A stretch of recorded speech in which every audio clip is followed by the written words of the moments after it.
একদিন শিশু নবী হজরত মুহাম্মদ সাল্লাল্লাহু আলাইহি ওয়াসাল্লাম ক্ষুধার্ত অবস্থায় মক্কার ধুলামাখা পথ ধরে হেঁটে চলেছে।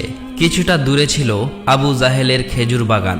আবু জাহেল এক ইহুদি ব্যক্তিকে নিয়ে খেজুরগুলো একটি বস্তায় ভর্তি করছিল। শিশু নবী মুহাম্মদ সাল্লাল্লাহু আলাইহি ওয়াসাল্লাম তখন ক্ষুধার্ত ছিল, তাই ক্ষুধা নিবারণের জন্য দুটি খেজুরের আশায় আবু জাহেলের খেজুর বাগানের দিকে যেতে লাগলো। শিশু নবী মুহাম্মদ সাল্লাল্লাহু আলাইহি ওয়াসাল্লাম ধীরে ধীরে সেই খেজুর বাগানে হাজির হলেন এবং আবু জাহেলকে সালাম দিয়ে বিনয়ের সঙ্গে বললেন, চাচা যান, আমার খুব ক্ষুধা পেয়েছে, আমাকে দুটি খেজুর দিতে পারবেন? তখন আবু জাহেল তাচ্ছিল্য ভরা চোখে তাকিয়ে বলল, হে মোহাম্মদ, তোমাকে খেজুর দিতে পারি, কিন্তু একটি শর্ত আছে। ওই যে ব্যক্তিটি দাঁড়িয়ে আছে তার কাছে বস্তা আছে, ওইগুলো তুমি মাথায় করে নিয়ে আমার বাড়িতে দিয়ে আসো, তাহলে তুমি খেজুর পাবে। তখন শিশু নবী সাথে সাথে ওই ইহুদি ব্যক্তির কাছে চলে গেলেন। ইহুদি লোকটি তাকে অবাক হয়ে দেখে বললেন, হে বালক মোহাম্মদ, তুমি কি জন্য এসেছো? শিশু নবী মুহাম্মদ সাল্লাল্লাহু আলাইহি ওয়াসাল্লাম বললেন, আমি এই বস্তা মাথায় করে নিয়ে যাব। ইহুদি ব্যক্তিটি বললেন, এই ছোট্ট বয়সে তুমি কি এই বস্তা নিয়ে যেতে পারবে? শিশু নবী বললেন, নিশ্চয়ই পারবো। অতঃপর শিশু মুহাম্মদ সাল্লাল্লাহু আলাইহি ওয়াসাল্লাম ধুলিমাখা শরীরে মাথায় বিশাল বস্তা নিয়ে হেঁটে চললেন। ছোট্ট ছোট্ট পা, ক্লান্ত দেহ, কিন্তু চেহারায় এক অপার্থিব শান্তি। এবং তার পিছু চলেছে আবু জাহেল এবং সেই ইহুদি ব্যক্তি। কিছুক্ষণ পর সেই বস্তা আবু জাহেলের বাড়ির সামনে এসে রাখলেন। তখন ইহুদি ব্যক্তি এই বস্তা নিয়ে বাড়ির ভিতরের কোণে রেখে দিলেন। তারপর শিশু নবী হজরত মুহাম্মদ সাল্লাল্লাহু আলাইহি ওয়াসাল্লাম বললেন, চাচা যান, আমাকে খেজুর দেবেন না?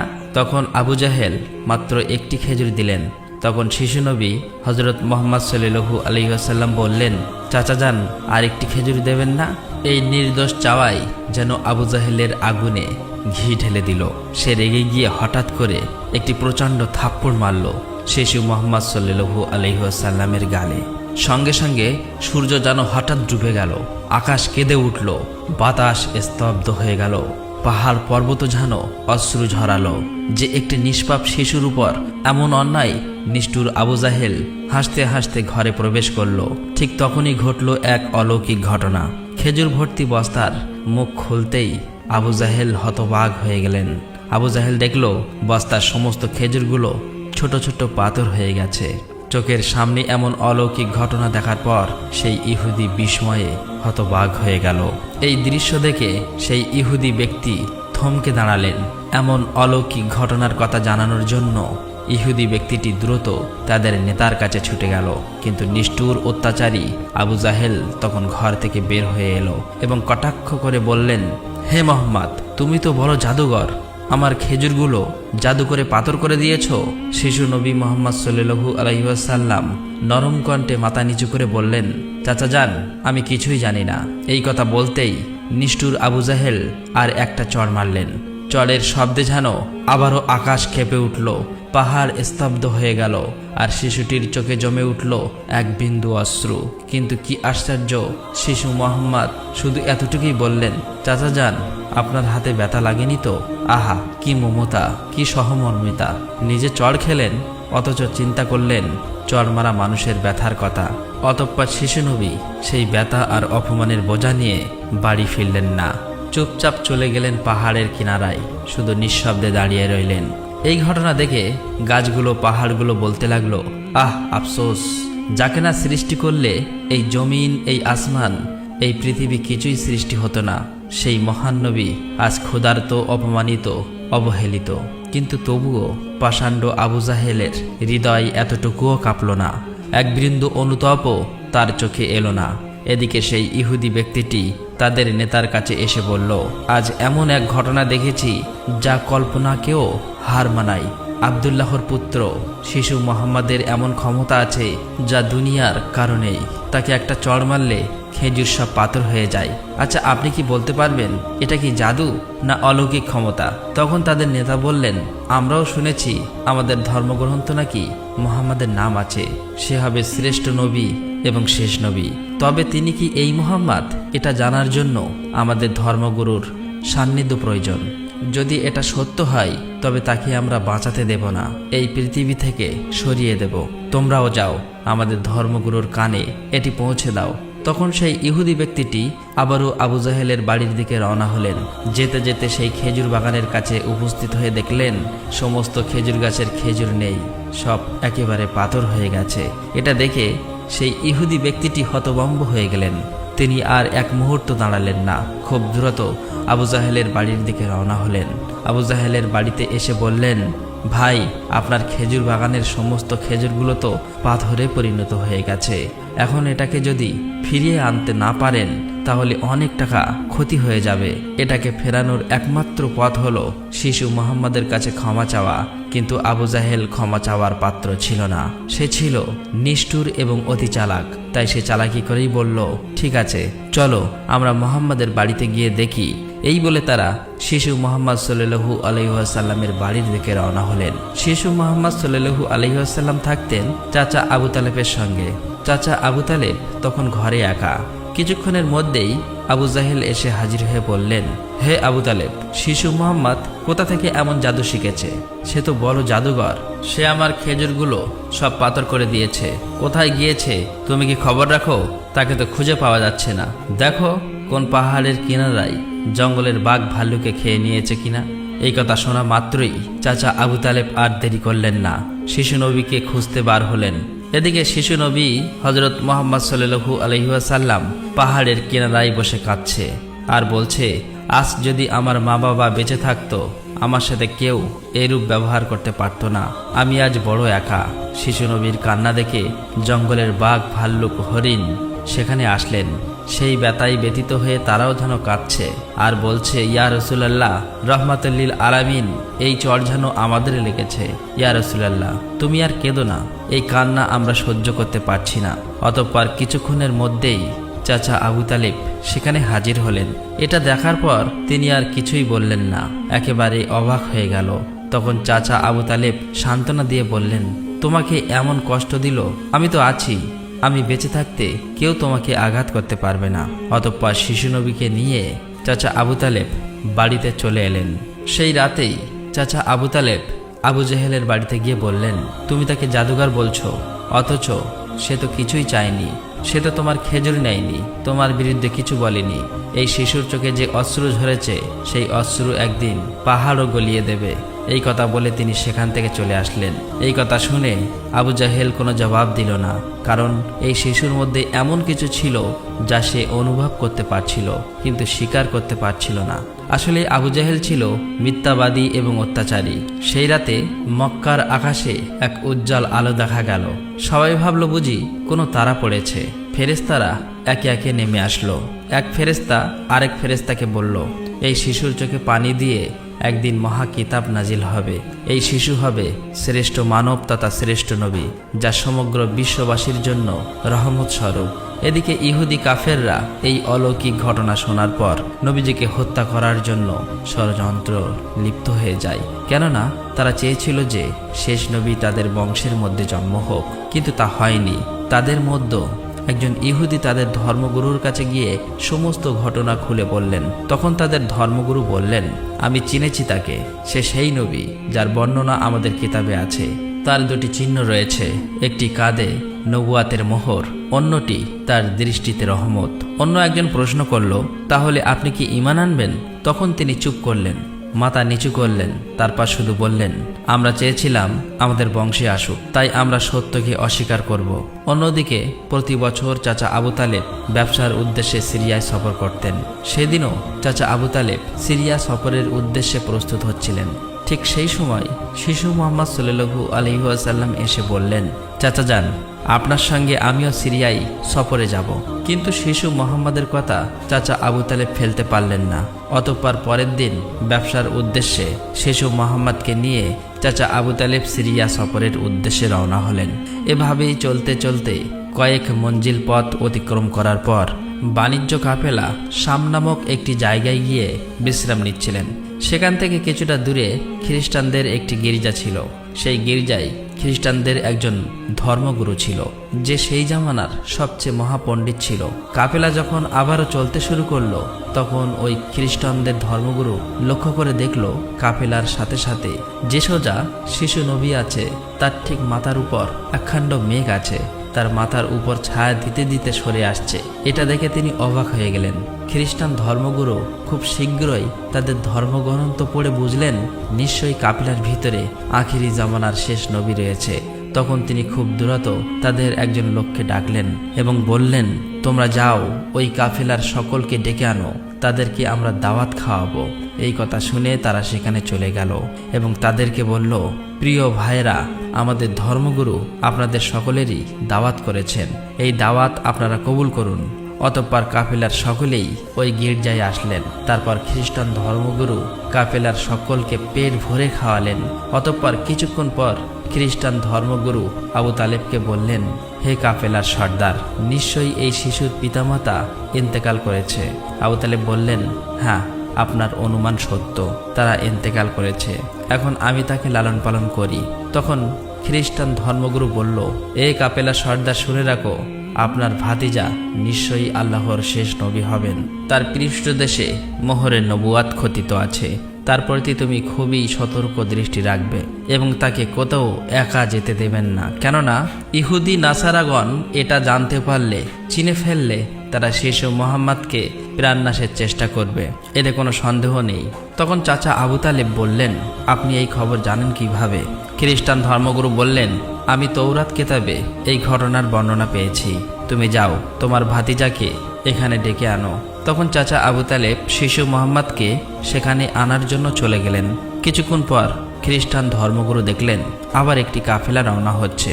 তখন খ্রিস্টান ধর্মগুরু সেখানে গেলেন এবং তাদেরকে জিজ্ঞাসা করলেন, আপনারা কারা আর কোথায়, কি জন্যই বা যাচ্ছ? তখন তারা উত্তর দিল, আমরা রোম দেশের সৈন্য। আমাদের বাদশাহ আমাদেরকে পাঠিয়েছে যে দুনিয়াতে নাকি আখিরি নবীর আবির্ভাব হয়েছে অনেকদিন আগেই। আমরা তার সন্ধান করছি, তাকে খুঁজে ফেলে হত্যা করে দেব। আপনি কি তার কোনো সন্ধান দিতে পারবেন? তখন খ্রিস্টান ধর্মগুরু বলল, তোমরা বৃথায় তাকে খুঁজে বেড়াচ্ছ। আল্লাহ তাআলা যদি সত্যিই তার শেষ নবীকে দুনিয়ায় পাঠিয়ে থাকেন, তবে তো তিনি নিজেই তাকে হেফাজত করবেন। কারো এমন সাধ্য নেই যে তাকে হত্যা করতে পারবে। অতএব তোমরা আবারও রোম দেশে ফিরে যাও। এই কথা শুনে ওই সৈন্যগুলো ফিরে গেল। এভাবেই সেই দিন অতিবাহিত হয়ে গেল। রাতের বেলা খ্রিস্টান ধর্মগুরু চাচা আবু তালেবকে তাদের গির্জায় ডেকে বলল, হে কাফেলার সর্দার, দেখেছ তো, আমার কথাই সত্য। ইহুদি নাসারাগণ আখিরি নবীর সাথে চরম শত্রুতা পোষণ করে। তারা যদি শেষ নবীকে হাতের কাছে পেয়ে যায় তাহলে হত্যা করার চেষ্টা করবে। অতএব ভাতিজাকে নিয়ে বিদেশে যাওয়া উচিত হবে না, ফিরে যাও। অতঃপর পরের দিন চাচা আবু তালেব আর বিদেশ সফর করলেন না, আবারও দেশের পথে ফিরে আসতে লাগলেন।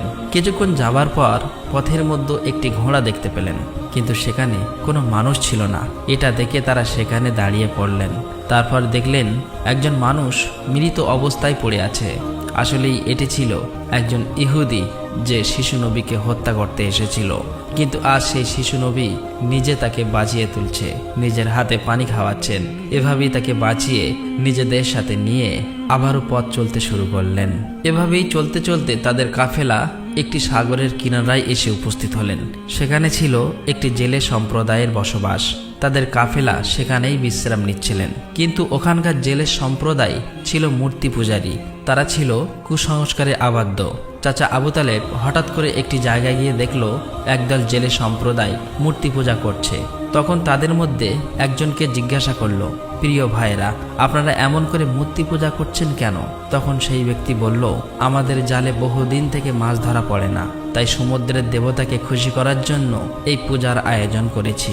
এদিকে শিশু মোহাম্মদ সাল্লাল্লাহু আলাইহি ওয়াসাল্লাম লক্ষ্য করে দেখলেন একটি বড় মূর্তির সাথে একজন মা ও তার বাচ্চাকে শিকল দিয়ে বেঁধে রাখা হয়েছে, তাদেরকে বলি দেবে বলে। কেননা এই জেলে সম্প্রদায়ের বিশ্বাস ছিল এভাবে বলি দিলে তাদের দেবতা খুশি হবে, তাদের জালে আবারও মাছ ধরা পড়বে। তখন শিশু মোহাম্মদ সাল্লাল্লাহু আলাইহি ওয়াসাল্লাম সেখানে গেলেন এবং তাদেরকে শিকল খুলে মুক্তি করে দিলেন। সেই মুহূর্তে একজন জেলে সেখানে গেলেন এবং বললেন, আমরা যাদেরকে বলি দেব বলে বেঁধে রেখেছিলাম তাদেরকে একজন বাচ্চা খুলে দিয়েছে। এটা শুনে তারা সবাই অতি দ্রুত নবীজিকে ধরতে সেখানে যেতে লাগলো। তখন চাচা আবু তালেব তাদেরকে থামাতে গেল, আর সেই সাথে সাথেই তারা সবাই দেখতে পায় সমুদ্রের কাছে সেই বড় মূর্তিটি আপনা আপনি ভেঙে পড়েছে। সমুদ্রের ঢেউ উঠেছে আর সেই ঢেউয়ের সাথে সাথে অনেকগুলো মাছ উপরে উঠে এসেছে। এটা দেখে সমস্ত জেলে সম্প্রদায়ের মানুষ অনেকগুলো মাছ ধরল এবং তারা নিজেরা অনেক খুশি হয়ে গেল। এটা দেখে আবু তালেব অবাক হয়ে যায়। আসলেই নবীজি তখন সমুদ্রের ধারে দাঁড়িয়ে আল্লাহর কাছে দোয়া করছিলেন। নবীজির দোয়ার বরকতে আল্লাহ তাআলা তাদেরকে মাছ দিয়েছিলেন। অতঃপর তাদের কাফেলা মক্কার দিকে রওনা হলো। মক্কায় আসার পর শিশু নবী হযরত মুহাম্মদ সাল্লাল্লাহু আলাইহি ওয়াসাল্লাম চাচা আবু তালেবের ছাগল নিয়ে চড়াতে যেতেন। একদিন ছাগল চড়িয়ে ফেরার পথে শিশু নবী দেখতে পান এক জায়গায় দাসদাসীদের কেনাবেচা চলছে। পুরুষদের গরম রড দিয়ে অত্যাচার করছে এবং মহিলাদের উচ্চ দামে কেনাবেচা চলছে। এটা দেখে শিশু নবী অনেক কষ্ট পায়। এদিকে নবীজির এক চাচা আবু লাহাব দাসীকে কেনাবেচা করত। তিনি একজন দাসকে বেশি দামে বিক্রি করে দিচ্ছিলেন। ঠিক সেই সময় তার স্বামী গিয়ে বললেন, হুজুর, আপনি এমন কাজ করবেন না, আমাদেরকে ক্ষমা করে দিন। এভাবেই কাকুতি মিনতি করতে লাগলো, কিন্তু আবু লাহাব তার কোনো কথাই শুনতে চায় না। ঠিক সেই সময় আমাদের দয়ার নবী সেখানে হাজির হয় এবং চাচা আবু লাহাবকে বলে, আপনি এই মহিলাকে বিক্রি করবেন না। তখন আবু লাহাব বলে, আমি এই মহিলাকে অনেক বেশি দামে কিনেছি, আমার মূল্য পরিশোধ করে দিলে আমি তাকে ছেড়ে দেব। তখন শিশু নবী তার এই মূল্য পরিশোধ করে দিলেন, আর সেদিন সেই মহিলা নবীজির জন্য মুক্তি পেয়েছিলেন। অতঃপর সেই সময় মক্কায় বহুদিন ধরে বৃষ্টি হচ্ছিল না। মক্কায় বড় বড় নেতারা একত্রিত হয়ে বলতে লাগলো, মক্কায় বহুদিন ধরে বৃষ্টি হচ্ছে না, আমাদের বাচ্চারা মারা যাচ্ছে, পশু পাখি মারা যাচ্ছে। তাই আমরা সবাই মিলে কসম করছি যে আমরা সবাই কাবার কাছে আসব এবং সেখানে গিয়ে বৃষ্টি চাইব। যতক্ষণ না বৃষ্টি আসে ততক্ষণ আমরা সেখান থেকে আসব না। এই কথা বলার পর সবাই একে একে কাবার দিকে যেতে লাগলো।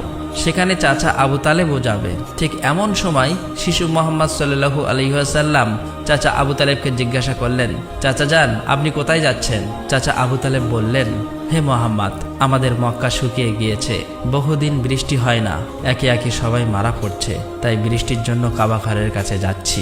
তখন শিশু নবী বললেন, চাচা যান, আপনি আমাকে সাথে নিয়ে চলেন। তখন চাচা আবু তালেব বললেন, হে মুহাম্মদ, তুমি এখন ছোট্ট, সেখানে মক্কার বড় বড় নেতারা থাকবে, আমি যদি তোমাকে নিয়ে যাই তাহলে সকলেই আমাকে অপমান করবে। তখন শিশু নবী বললেন, চাচা যান, আপনি আমাকে সাথে নিয়ে চলেন, তারা যদি আমাকে সেখানে থাকতে না দেয় তাহলে আমি চলে আসব। শিশু নবীর মুখে এমন কথা শোনার পর চাচা আবু তালেব তার কথা ফেলতে পারলেন না। আসলে তিনি তাকে খুবই ভালোবাসতেন, তাই তিনি তাকে নিয়ে কাবার দিকে রওনা হলেন। কিছুক্ষণ পর তারা কাবার কাছে গিয়ে হাজির হলেন। দেখলেন কাবা ঘরের কাছে মক্কার বড় বড় নেতারা হাজির হয়েছে। আশেপাশের পুরুষ মহিলা সবাই হাজির হয়েছে, কেননা তারা শপথ নিয়েছে বৃষ্টি না আসা পর্যন্ত কাবা ঘর আঁকড়ে ধরে রাখবে। মক্কার বড় বড় নেতারা বলতে লাগলো, হে আবু তালেব, তুমি কি জানো না আমরা এখানে শপথ করে এসেছি, তুমি এই শিশুটিকে কেন নিয়ে এসেছো? এখানে তো তার কোনো প্রয়োজন নেই। তখন আবু তালেব বললেন, হে মুহাম্মদ, তুমি পিছনের দিকে চলে যাও। এই কথা শুনে শিশু মুহাম্মদ পিছনের দিকে চলে গেলেন। অতঃপর মক্কার বড় বড় নেতারা একসাথে বলতে লাগলো, হে কাবা ঘরের স্রষ্টা, আমাদের পানির ব্যবস্থা করে দিন, আমরা আর পারছি না। এভাবেই বলতে বলতে সারা রাত কেটে গেল, কিন্তু একটুও বৃষ্টি হলো না। সকাল গড়িয়ে দুপুর হয়ে গেল, বৃষ্টি হলো না। এদিকে কাবা ঘরও গরম হতে শুরু করলো। এর মাঝে তিনজন গরম সহ্য করতে না পেরে গরমে অজ্ঞান হয়ে গেল। কিছু লোক তাদেরকে নিয়ে এক জায়গায় চিকিৎসার ব্যবস্থা করলেন। এদিকে একজন চাচা আবু তালেবের পিছনে আঁকড়ে ধরলেন। চাচা আবু তালেব যখন পিছনে ফিরে তাকালেন, দেখলেন শিশু মুহাম্মদ সেখানে দাঁড়িয়ে আছে।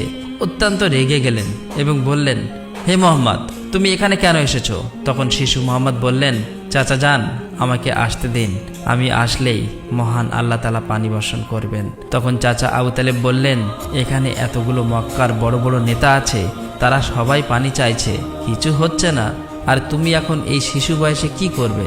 তুমি চাইলে পানি হবে? এটা সম্ভব?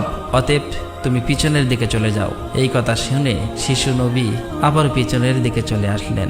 এদিকে পুনরায় তারা একসাথে বলতে লাগলো, হে কাবা ঘরের স্রষ্টা, আপনি আমাদের পানির ব্যবস্থা করে দিন। কিন্তু কোনো মতেই বৃষ্টি হলো না। তখন সবাই ক্লান্ত হয়ে এক জায়গায় বিশ্রাম নিচ্ছিলেন। চাচা আবু তালেব পিছনে লক্ষ্য করে দেখলেন আবারও শিশু নবী সেখানে হাজির। তিনি অত্যন্ত রেগে গিয়ে বললেন, হে মুহাম্মদ, তুমি আবার কেন এসেছো? শিশু মুহাম্মদ বললেন, চাচা যান, আমি তো আপনার ঘাম মুছতে এসেছি। এই কথা শুনে চাচা আবু তালেব নবীজির উপর প্রচণ্ড মায়া লাগলো এবং তাকে জড়িয়ে ধরলেন। তখন শিশু মোহাম্মদ আবার বললেন, চাচা যান, আমাকে একটিবার কাবা ঘরের কাছে যেতে দিন। আমি গেলে আল্লাহ তাআলা পানি বর্ষণ করবেন। সেখানে থাকা মক্কার নেতাদের মধ্যে একজন এই কথাটি শুনতে পেল। শিশু মোহাম্মদ চিৎকার করে বলতে লাগলো, হে মক্কার মানুষেরা, চেয়ে দেখো, পানি চলে এসেছে। সেখানে থাকা সমস্ত লোকেরা অবাক হয়ে বলতে লাগলো, কোথায় পানি এসেছে? এখানে তো আমরা সবাই গর্বে মারা যাচ্ছি, আর তুমি বলছো পানি চলে এসেছে? তাদের মধ্য থেকে একজন বলল, হে মোহাম্মদ, তুমি এগিয়ে যাও। কিন্তু অন্য নেতারা বলল, আমাদের মতো বড় বড় নেতা থাকতে যদি এই শিশু মোহাম্মদ সামনে চলে যায় তাহলে আমাদের মান সম্মান সব চলে যাবে। অতঃপর অনেক আলোচনার পর শিশু মোহাম্মদকে কাবা ঘরের সামনে যাবার অনুমতি দেওয়া হলো। শিশু মোহাম্মদ সাল্লাল্লাহু আলাইহি ওয়াসাল্লাম যখন কাবা ঘরের কাছে গিয়ে আকাশের দিকে মুখ তুললেন এবং আল্লাহর কাছে দোয়া চাইলেন, সঙ্গে সঙ্গে মক্কার বুকে মুষলধারে বৃষ্টিপাত শুরু হলো। দেখতে দেখতে মক্কার চারিদিকে বৃষ্টিতে পরিপূর্ণ হয়ে যায়। এটা দেখে মক্কার মানুষেরা খুবই খুশি হয়ে যায় এবং বৃষ্টিতে ভিজতে ভিজতে যে যার মতো তাদের বাড়ি চলে যায়। প্রিয় দর্শক, একবার ভেবে দেখুন, এই কাহিনীটি শুধু ইতিহাস নয়, এটা ভালোবাসা, কষ্টের আর তাকওয়ার এক জীবন্ত নির্দেশ। আমাদের দয়ার নবী, রহমতের নবী কতই না কষ্ট পেয়েছেন। তিনি এত কষ্ট সয়েও কাউকে অভিশাপ দেননি, শুধু দোয়া করছিলেন, হে আমার রব, আমার উম্মতকে মাফ করে দাও। তারা জানে না আমি কে। এই সেই নবী যার ভালোবাসা ছাড়া জান্নাতের দরজা খুলবে না কারো জন্য। আর আজ আমরা এই যুগের মুসলিম কতটুকু কাঁদি তার জন্য, কতটুকু ভালোবাসি তাকে, কতটুকু তার সুন্নাহ আঁকড়ে ধরেছি। একবার ভেবে দেখুন, যে নবীর কষ্টে পাহাড় কাঁদে, গাছ কাঁদে, পশু পাখি কাঁদে, আর আমরা, আমাদের চোখে জল আসে না, আমাদের হৃদয় কেন নড়ে না? প্রিয় দর্শক, আসুন আমরা সকলেই দোয়া করি, মহান আল্লাহ তাআলা যেন আমাদের সকলকে সেই দয়ার নবীর ওসিলায় মাফ করে দেন। আল্লাহ তাআলা আমাদের সকলের দোয়া কবুল করুক, আমিন। আসসালামু আলাইকুম।